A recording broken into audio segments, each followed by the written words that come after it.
And now, we will begin the discussion panel, Startups and Corporation World. Our panel members include Jonas Jacobi, VP Cloud and Mobile Technology, IBM. Matthias Schanze, SVP Siemens Ventures, and our moderator, Brian Collins, the CMO for AngelHack, who strongly believes in community and the power of positive hacking. Please welcome them to the stage.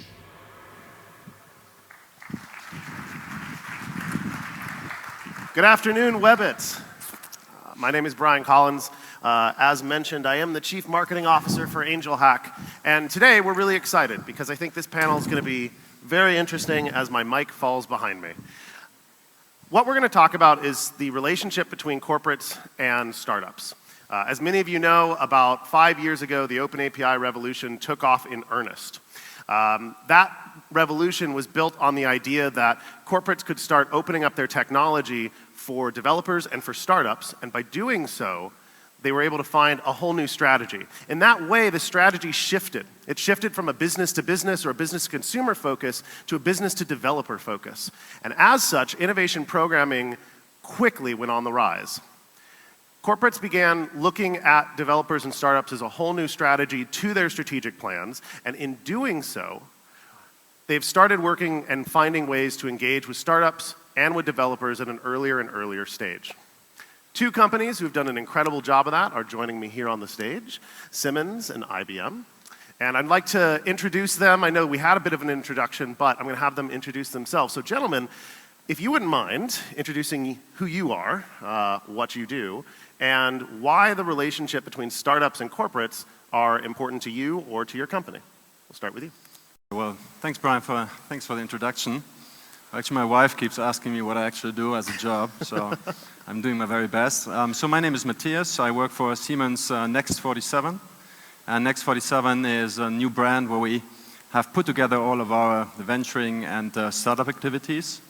And what do we do? Well, basically, we're looking for big ideas, great technologies, as we're a tech company, and for innovations that disrupt industries and perhaps create new markets. And because that's how Siemens started in 1847.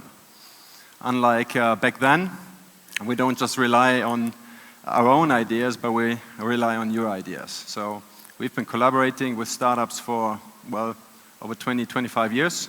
We've invested in startups for over 25 years as well.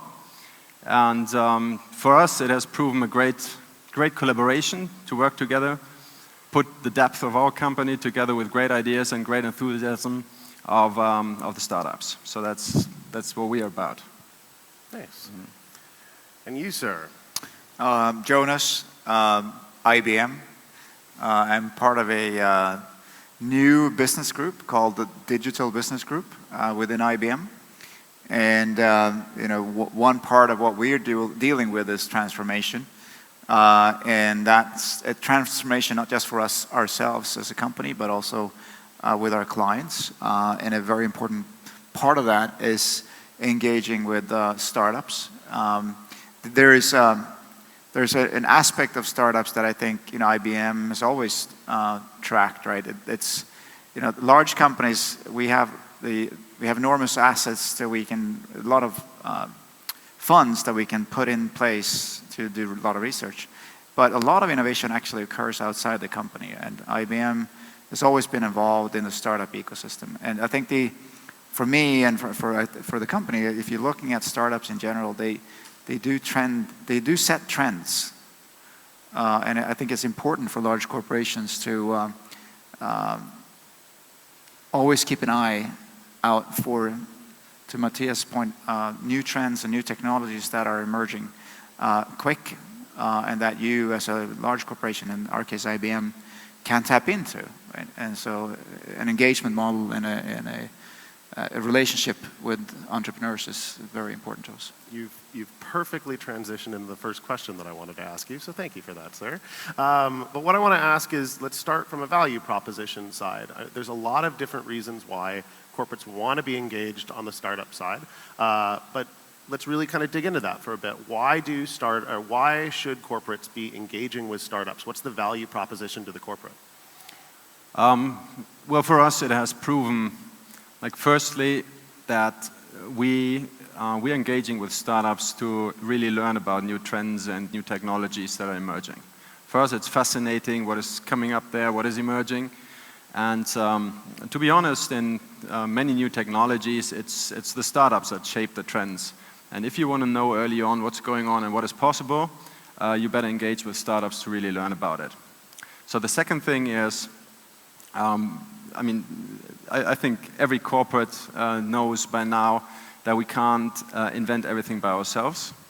And so we're very happy to co-invent, to co-innovate with startups. You have the big ideas, you have great ideas, and we have the technological depth, perhaps also the customer access. We have about 35,000 researchers in our company. We have a legal department which might be slightly bigger than yours.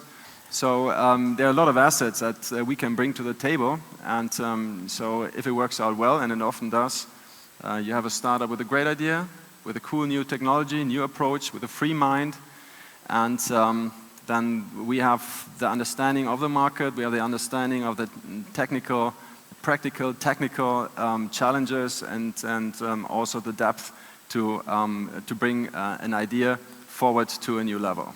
Oh, that's awesome. So 2 key things there, being part of the new next big trend, and as well as co-creation. And I'm glad you brought up co-creation, because I think there's such an amazing ability for, as we move from internal R&D departments inside of corporates to really creating an external community of a liquid R&D force in essence. And I think that's one of the really powerful things that corporates can get out of that. So I'm really happy you brought that up. Jonas, anything you'd like to add on that?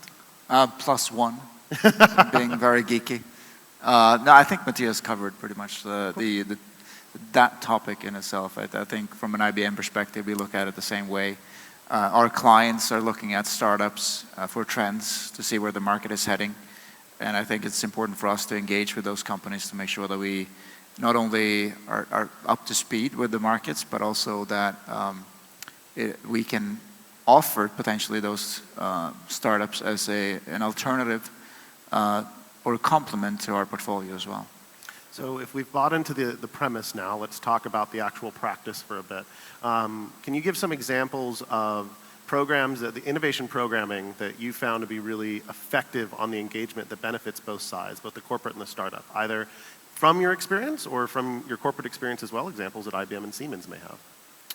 I think that there are many things. I think, we talk about the good things, and there's also challenges, right, when you're dealing with a company of IBM's size, especially if you're a young startup. I think the engagement models that I found working really well are when there is a clear understanding of the beneficiary inside, in this case, IBM or the larger company, and that there is a joint could be a joint client, it could be a joint project, an innovation project, for example, that has a clear direction towards an outcome that we both seek, commercially or technically. And I think getting that described well is, I think, the key element that I've seen so far working really well. I think just approaching a large company and think you can partner with them, I think is a little bit naive. I think you have to have a plan. And the company too, like the large company, need to have a plan when they go and meet with a young company, that there's a commodity in that company that they do care about. It's money and time, and they don't have a lot of it, right? So a large company, we have a lot of patience. So it's important that we both understand from where we come when we actually go into that partnership. Clearly setting the expectations on both sides. Up front, yeah. Cool. You kind of touched on it, but I'd love to hear from either of you on this. On both sides, there are challenges, and setting those expectations is really important. What are some of the most common challenges as corporates start to build out that they can get themselves ready for? And then on the startup side as well, I mean, understanding the value proposition on the startup side of, why would a startup want to engage with a corporate? And maybe that sounds a little silly, but I know there can be a little animosity sometimes between the two. Well,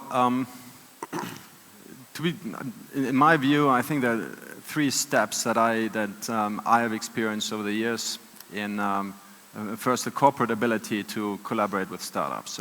First, it's the willingness for like a proud engineering company like my company is to open up and not do it all yourself. So that's the first thing. But I think most companies, most blue chip companies in the world have realized that. So you need to open up and be willing that you can't invent it all yourself. The second thing is then it's a bit the learning, the culture process of really how to go about it.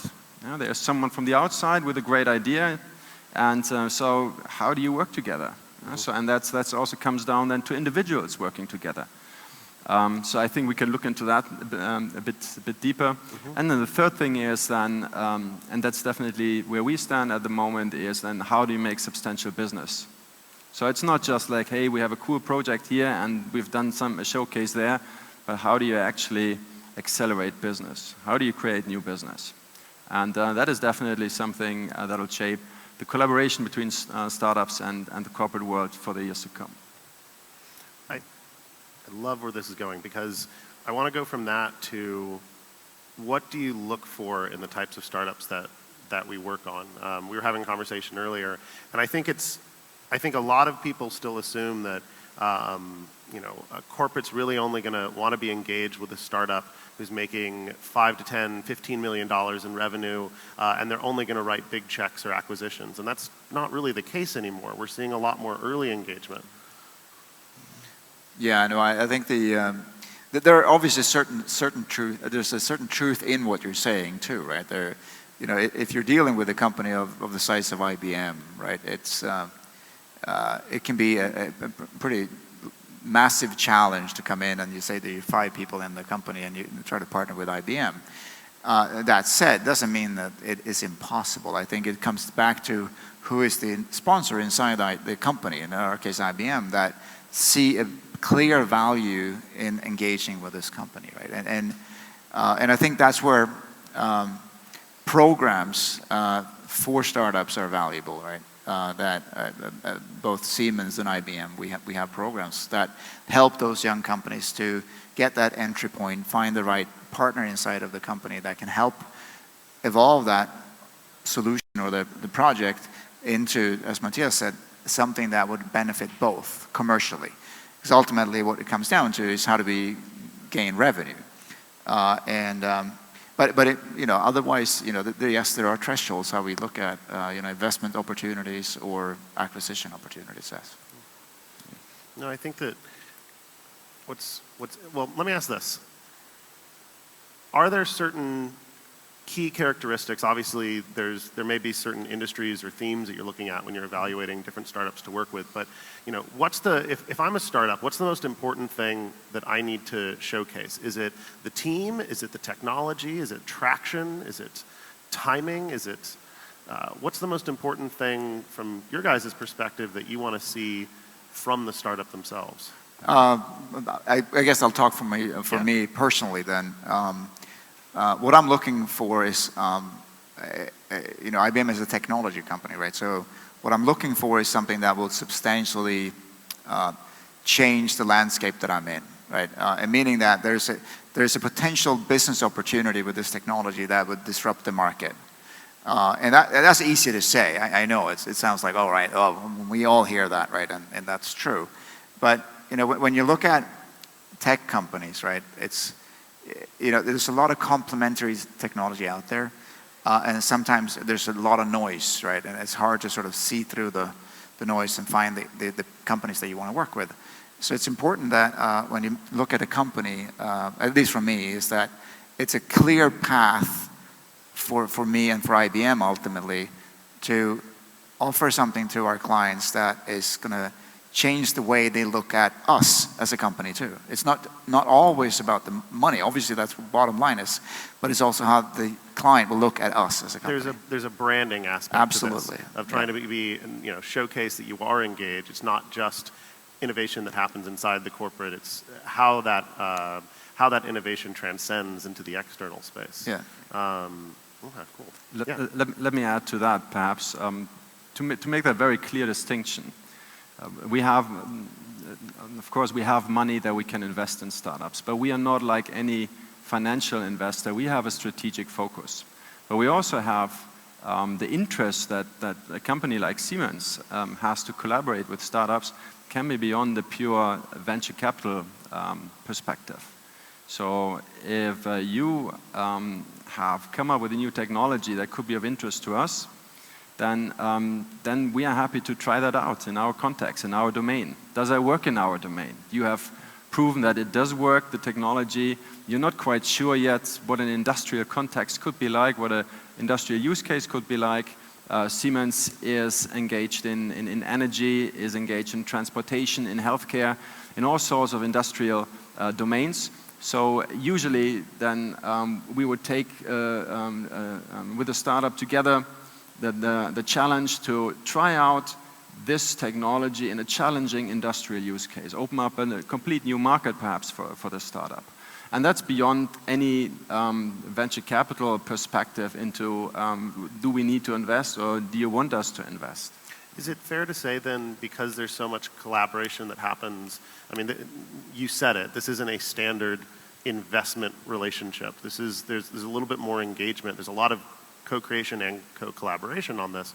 Is it fair to say then that the team is a very important portion of one of the things that you're looking for, a team that can be flexible, a team that has a certain maybe experience or understanding? How important does the team play into your relationship with them? I think team play in whether you're the investor or a large company, right? The team is critical, right? If the right team is there, then obviously the value in itself is going to increase. And I think ignoring that fact is going to, the relationship is going to suffer from that very quickly, right? When there's a mismatch in expectations or skill sets or whatever you're looking at. And I think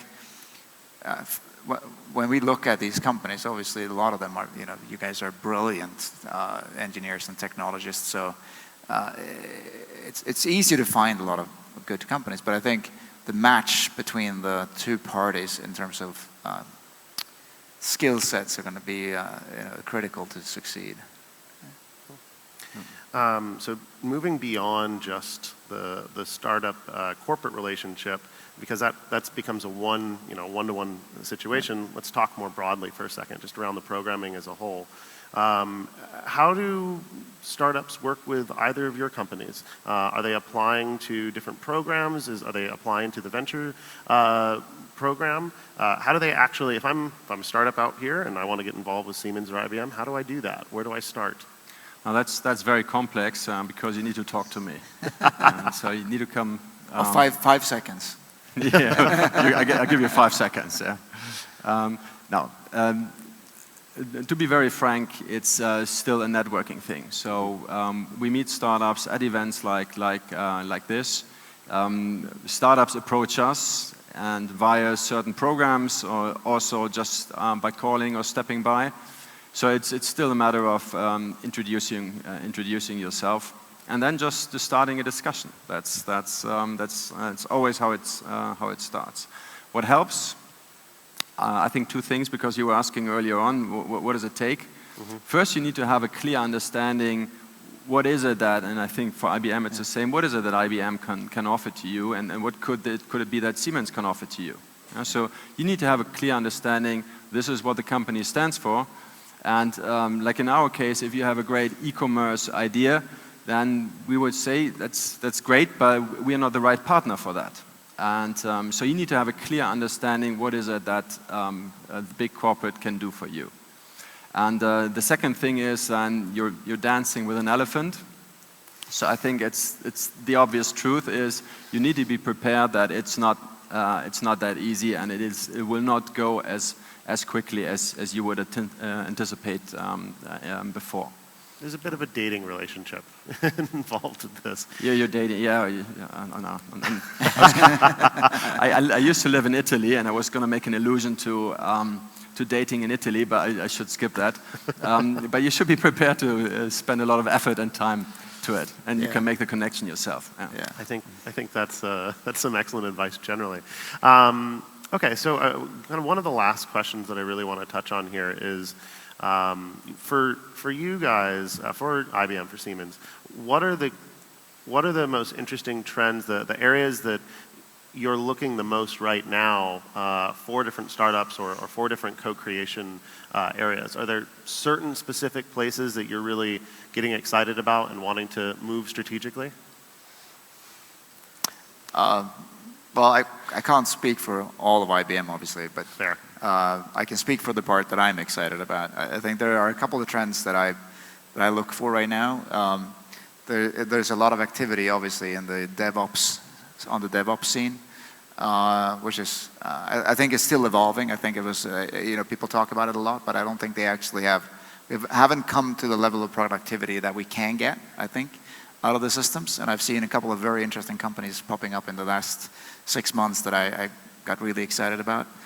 There's artificial intelligence. Like any company that has unique ideas in that space is obviously very important to us. There's a trend around serverless technology that is also exciting. Just to give a plug, IBM is actually a very strong sponsor behind an open source serverless project called OpenWhisk. Go and check it out. I think it's cool. And I think those are the major three that I have right now that I'm sort of chewing on. I think for us it's a matrix of all the buzzwords that you know. It's artificial intelligence, IoT, etc., autonomous machines, plus a certain use case around the industries that we are in. Yeah. So if that sounds familiar to you, then we should talk. So on that note, last question that I want to ask you, any parting advice that you would want to make sure that a startup knew before they entered into a relationship of dancing with an elephant, as you put it? Any best practices or final thoughts that you'd like to share with them on anything they should be ready for or how they can best prepare for it? Patience would be my advice. You guys move a lot faster than we do, and it's not because we try to be slow. We are just a lot bigger, and I think that's the number one advice that I can give right now. I've known startups that treat us as accounts and have complex account managements around us. So you need to be patient, and you need to have a clear understanding that it's never just me you're talking to, or Jonas you're just talking to. There are dozens of other people, and you need to have a very clear understanding, is that the right person I'm talking to? And you also need to then understand when to move on. When you say, okay, Matthias is very nice, but doesn't get me anywhere. So be patient, but also have a clear understanding when to say, okay, thank you very much, and I'm sorry, but we need to move on. Yeah. Perfect. Nicely done, gentlemen. Matthias, Jonas, thank you so much for joining me. If everybody will join me in thanking IBM and Siemens for talking about startups and cooperation between startups and corporates. Thank you. And with that, I think we can go. All right.